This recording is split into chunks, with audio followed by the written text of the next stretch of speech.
Welcome to Sean's Movie Corner. This is my spoiler review for Trap.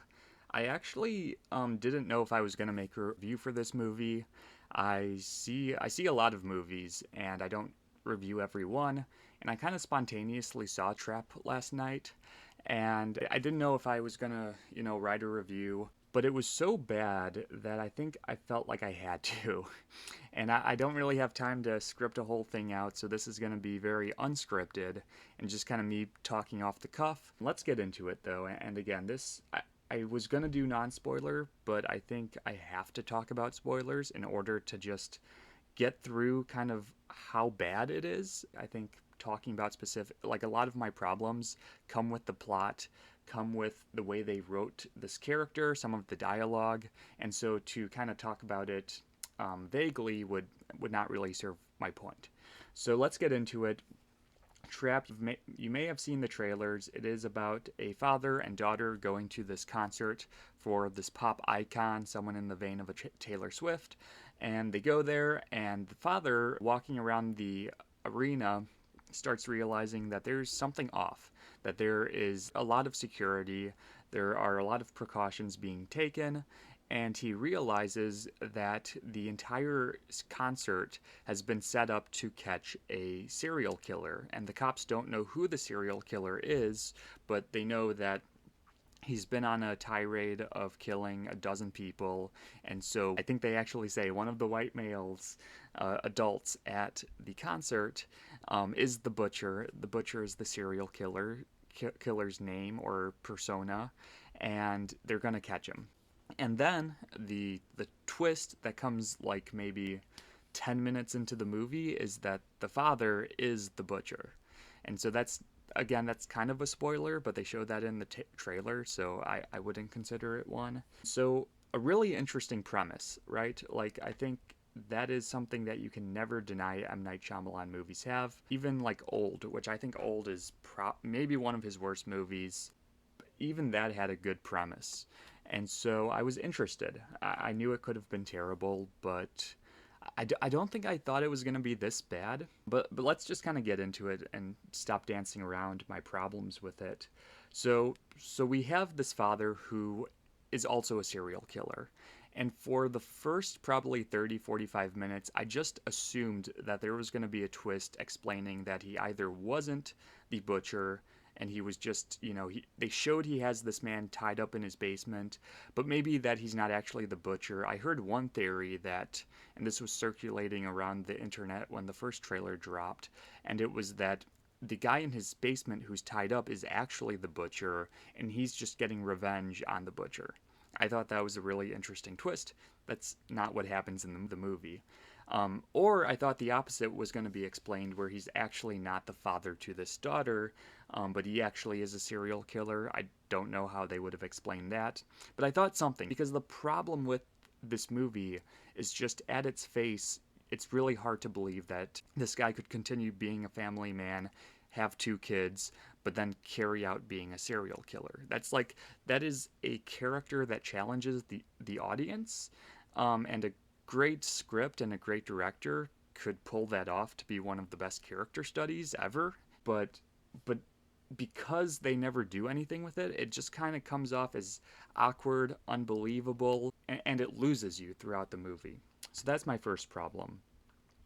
The second problem I had was just the way this movie is shot and the way that it feels like no one cared to ever retake something. So I thought throughout maybe the first 25 minutes of this movie that they just used the first take of every scene they shot.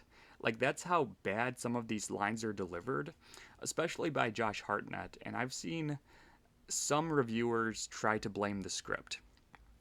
And I don't think this is the best dialogue ever written by a writer, but at the same time, I could hear some of the lines that Josh Hartnett was delivering really badly, and I could imagine a better actor doing something else with those lines, right? Like, you can sometimes take a line that someone says in a movie and just say, like, what was another way the actor could have said that, and would it have been more believable? Would it have not been as cheesy? And a lot of situations, I did blame Josh Hartnett for delivering the line the wrong way. Also, the way this movie is shot is super boring. It is lazy, actually, because a lot of times when two people are talking, you never get a take where both of them talk in the same take. So a lot of times it is just a shot up close of, let's say, Josh Hartnett. He says a line, it cuts to the other person, a full 180 around to the other person who delivers their line. Then it cuts back to Josh Hartnett. Like, I was about an hour into the movie and I was actually doubting that two people had talked within the same shot. Like, that's how choppy the editing is. Again, very lazily made, as if you couldn't get a wide view of two people just having a conversation. Again, you could say this is a stylistic choice, but to me, it felt as if the movie had 30 days to shoot, and they were just getting these scenes in as quick as possible. And really everyone, like, I don't even just want to blame Josh Hartnett. It felt like everyone was kind of phoning it in. There's a joke with the mom of a girl that mom's daughter and then Josh Hartnett's daughter had a feud, and so they try to play a joke off that, which, like, M. Night Shyamalan just doesn't understand comedy. Like, there's been very few times, maybe a few times in The Sixth Sense, where he actually kind of like puts in a joke that actually made me laugh, but he just doesn't get it.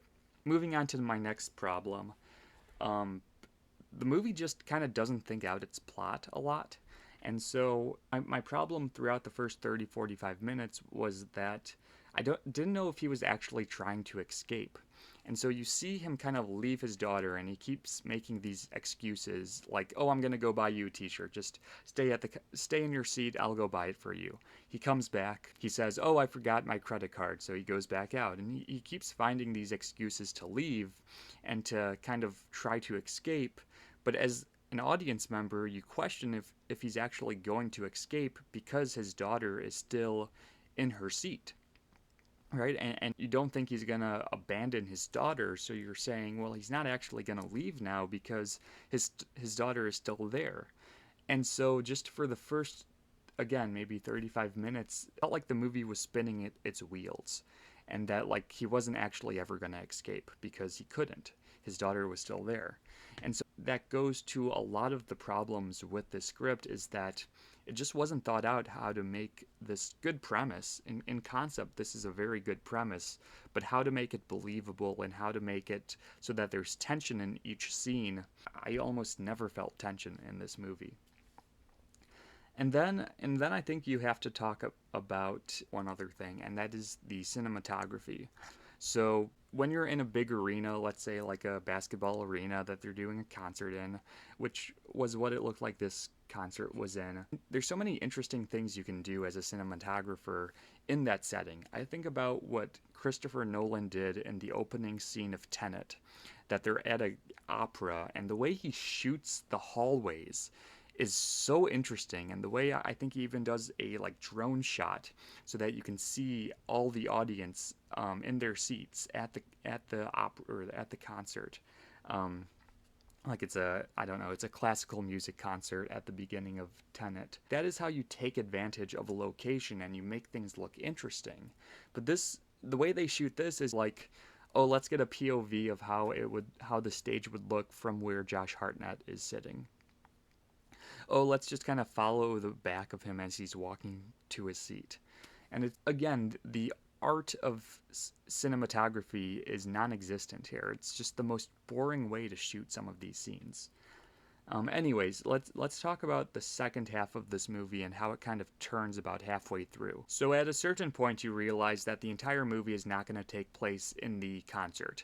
And so the concert is ending, and you're like 45 minutes into it, maybe more. But you have the daughter get selected to be the dream girl, who is the girl for the final song that gets to dance with the singer. And then the dad, understanding that he's not going to be able to leave through the main exits, asks if he can just go out the back door, basically, kind of like through the back tunnels, and the security guard says sure. I don't think the security guard would actually let them do that, but of all the flaws in the movie's logic, that was like the least offensive, so I let it pass. But they finally get to the backstage, the concert is over, and they tell the dad and his daughter that they're going to have to ID them because they're manually checking every adult male that is leaving the concert. And that's when Josh Hartnett realizes that the only way they're going to get out is if they can get Lady Raven to escort them out. And so he finds a way to get into Lady Raven's room, and he says, hey, I have this guy in my basement. I'm the butcher. I'll kill him if you do not just kind of discreetly let us leave the event.